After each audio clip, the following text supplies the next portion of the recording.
Ready for another?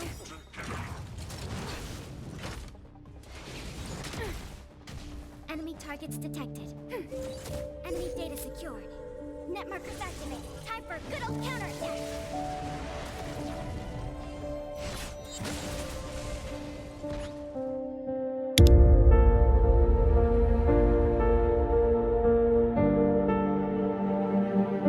So let's talk about Pela. She is a Nihility 4-star ice character who is one of the top 3 4-star supports in my opinion because of her defense shred. You're technically able to help your characters who are doing little to no damage to doing a substantial amount of damage because of her defense shred. We're going to talk everything, talking about light cones, traces, relics, team comps you can put her on. Ideally, pretty much she's flexible support. You can use her on most, and as well as a perfect Eidolons to look out for if you are getting more refinements and duplicates wishing on the limited character banners. Without further ado, let us hop in.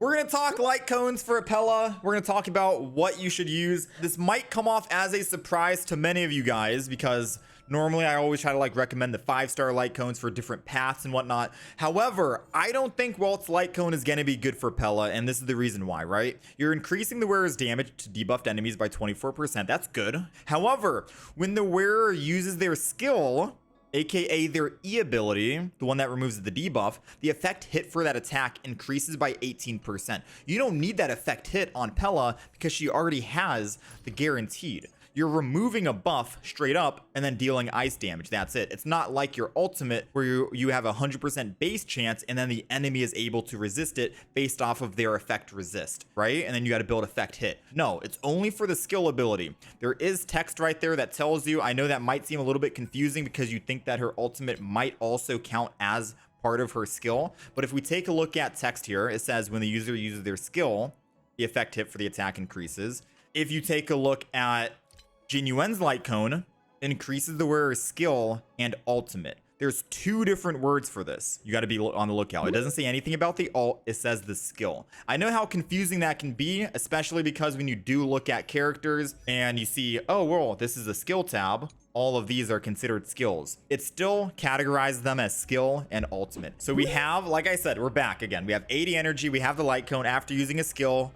Generate 8 energy. The effect can only be triggered 1 time per turn. You have your skill tab here, which people think that skill means basic attack, skill, ultimate, talent, and technique. So if we auto attack here, and then after a long wait and take a look, you can see we only have 100 energy and not 108 energy. So for me using a basic attack, I'm not at 108 energy, even though it falls under the skill tab and it doesn't count as a skill. I do hope that clears up any confusion, but I wouldn't recommend running the Welt light cone on Pela for that reason. So with that being said, we dive right into the 4-star light cones, her best light cone, if I were to say, which is going to be Resolution Shines as Pearls of Sweat. Whenever the wearer hits an enemy with anything, auto attack, E, or skill, if the enemy is not already ensnared, which is the debuff, there is a 60% base chance to ensnare the hit enemy.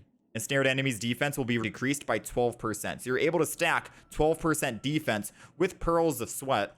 Second up, if you don't have Pearls of Sweat, I'd go with Eyes of the Prey. You are only benefiting from the top portion, but at the very least, you get 20% more effect hit for your ultimate. Your ult has a 100% base chance, but it still doesn't have a guaranteed chance if the enemy has more effect resist. So do keep that in mind. Those are the 2 light cones that I would recommend for Pela if you are running her.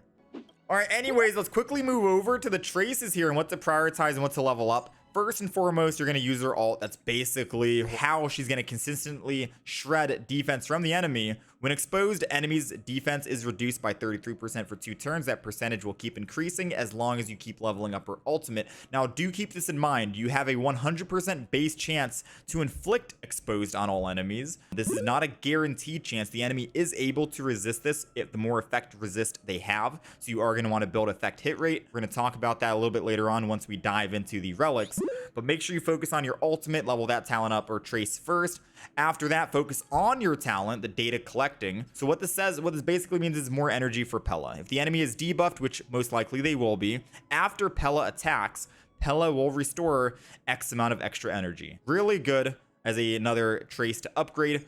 Third, I would probably go with your skill. Your skill is the buff removal, which will also deal ice damage according to Pela's attack to a single target. You're really only using this when the enemy gets a buffed. More often than not, you're going to be basic attacking because you want to make sure you're building more skill points for your hunt characters so they can be the one to dish out more damage. But if you do want that extra energy and they do have a buff, then by all means, skill is a worthy upgrade as well. All right, so we have Decaying Shadow down with Exposed Ensnarement for a 45 defense reduction, as well as the slow, right? Which is going to benefit from Dan Heng's ultimate, and we do have his wind penetration activated because of Natasha's ult. Let's see how much damage we do with everything on the line here. 11,000. So we have 11.5k for the crit, right? With all that in mind. Now, if we had a different scenario with no defense down. So this is wind pen with Dan Heng while the enemy is slowed down, no defense, right? Still the same crit. We're going from 11.5 down to 87. So let's quickly talk about the bonus abilities. The one that I like the most is going to be the Secret Strategy. So when Pela is on the battlefield, all allies' effect hit is increasing by 10%. Normally, when I'm running Memory of Chaos, I am running a freeze team. So I'm running Japard, who has a chance to freeze. This will help with his effect hit, just in case the enemy resists. March 7th, with their ultimate, has a 50 base chance, I think, to freeze the enemy.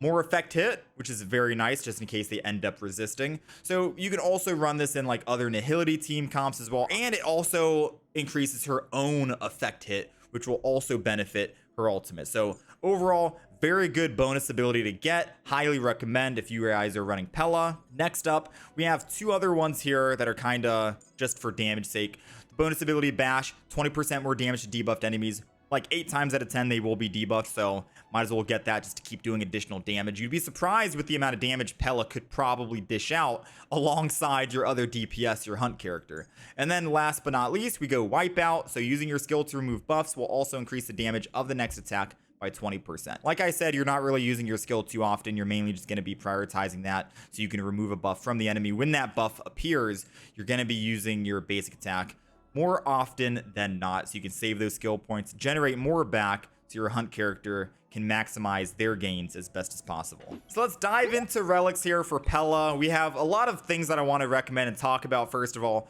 but let's jump into the first set, the Musketeer of Wild Wheat. You're increasing your attack by 12%, and you're also increasing your speed with the 4-piece by 6%. Your basic attack damage also increases, which Pela is most likely going to be doing half of the time, like we just mentioned with her skill removal. So Musketeer set is something to look at. You also, which I think is really great, is going to be Eagle of Twilight Line. Now, I know you guys might be thinking, okay, look, I'm clicking off the video right now. This guy's really about to recommend a wind set for Pela. She's an ice character, by the way, Envy. I get it. I understand. But if you read the 4-piece right here, after the wearer uses their ultimate, their action is advanced forward by 25%. You're getting back into the action immediately after you're using your defense shred with Pela, able to start generating more energy back again, and quite possibly be able to keep your defense shred on the enemy up indefinitely because of that. So just disregard the wind damage and then focus on the 4-piece set.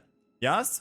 Hope you guys are still here and still with me on that. Alternatively, if you're feeling kind of freaky and you want to run a DPS Pela, you got Hunter of Glacial Forest. I'm not trying to recommend it, but if you're crazy enough, go for it. My 2 recommendations for Pela is going to be Musketeer of Wild Wheat and the Eagle of Twilight Line. So if we are talking about the sphere and the rope, the planar ornaments for your Pela, I would recommend going with the energy recharge one. So you have increases the wearer's energy regeneration rate by 5%. Whenever the wearer's speed reaches 120 or higher, the wearer's action is advanced forward by 40% immediately upon entering battle. So it guarantees almost that you're able to take your first turn. And if you're opening Pela with her technique, which is already going to be a 20% defense shred on the enemy, you're also able to run Pearls of Sweat for another 12% with your ensnarement. Maybe you could get your ultimate turn 1 and pop even more defense shred on the enemy. Up to like what, 65%, assuming that Pearls of Sweat is at S1, I believe. So that is a possible relic and a very good relic set that you can run for a 2-piece. Second, I would recommend is going to be the effect hit as well. So you have a 2-piece, increase the wearer's effect hit rate to make sure that your ultimate doesn't actually miss, as well as I guess if you're running like Pearls of Sweat, this also helps. Meanwhile, the wearer's attack increases by an amount that is equal to 25% of the wearer's effect hit rate, which you will be building effect hit on her for your chest piece. So we'll get into the main stats very briefly here. So you have 2 pieces there, either the effect hit or either the energy for Pela. All right, main stats really quickly. HP for the head, obviously. Attack for the gloves, can't change that. Effect hit for the chest piece, just so you have more of a chance of actually applying your debuff. For your ensnarement, if you're running Pearls of Sweat, or your ultimate, you want to counter and try and build as much of that as possible because the enemy might have more effect res. And then speed boots for the boots. In terms of the planar sphere, I would probably recommend ice damage because she is going to be a very good damage dealer anyways, and you're going to be doing your auto attacks regardless. And then for the rope, I would go energy regen because that's the only place you can actually get energy regeneration. In terms of substats for all, like across the board, I'm feeling as top priority here, you're going to want to go effect hit rate, you're going to want to go speed, and then you're going to want to go effect resist so you can dodge those debuffs. In terms of like the last 4th slot, probably some more survivability like HP or defense percent, just so you can make sure that you stay alive and your Pela doesn't actually die. I feel like my last substat is not going to be HP or defense. I'm going to run like attack percent or something. Once you have a tank that keeps you alive, once you have a healer that can keep reviving you or healing you so you don't die, you don't need HP or defense. Attack percent will be that last good final 4th substat. So yeah, like if we're talking about Eidolons for Pela, her E1's kind of hilarious. So whenever Pela defeats an enemy, you're regenerating 5 energy back. Now, I feel like the game is obviously telling you that they want you to build a damaged Pela, which is probably the reason why I recommended building ice damage on her sphere for elemental damage, and you know, maybe throwing in like attack percent for the substats and running like a musketeer set. They want you to defeat so you can generate more energy. Now, more times than not, this is not going to happen. You have like maybe an erudition character cleaning up all the ads, maybe your hunt character like Zila killing literally everything in the blink of an eye. But you know, it's there for whatever reason. The other stuff, her other Eidolons are really great though. Using a skill to remove a debuff will increase her speed by 10% for 2 turns. Really good. E4 for any Yenching mains out there. When using your skill, there is a 100% base chance to reduce the enemy's ice resistance by 12% for 2 turns. So very good for any ice main DPS team comps out there. Yenching, I'm thinking about you. Hell, maybe if people are running Herda, you got that as well, right? I don't know if there's any Herda mains in chat, but this is very good combo with Yenching if you guys do have him and you have Pela E4. Highly recommend running that. And then your E6, whenever Pela attacks a debuffed enemy, she's dealing additional ice damage equal to 40% of Pela's attack to the enemy. If you were running the Musketeer set, you might have a little bit more attack, so pretty good as well. DPS Pela, let's go. Now, in terms of team comps, I did mention that this is an ideal character you could run in like your ice team comp. I normally run her with March, Japard, and then I have Pela. My last character is a hunt character, Su Sheng. If I could swap out Su Sheng, I'd swap her out for Yenching and run a mono ice team comp. Yes, just pure ice, because most of the enemies in the Memory of Chaos at the moment are weak to ice, so this would be a very good team comp to run.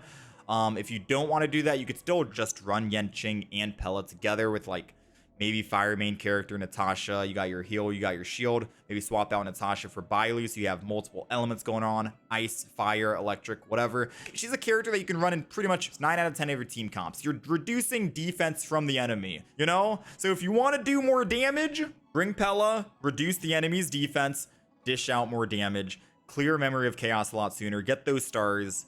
All right, well, I think that concludes the Pela showcasing the Pela guide and everything talking about Pela related. If you guys did find this video helpful or informative, please let me know down below. If you guys have any more questions, leave a comment as well. Join us over on Twitch. We're live every single day. Feel free to ask us any type of questions for team comps, light cones, etc. We do have many other guide videos talking about most of that stuff. But if you want to see any other specific guide videos in the future, just let me know. Leave me a suggestion and I'll look into that. With that being said, thank you guys for watching, and I will catch you guys in the next one.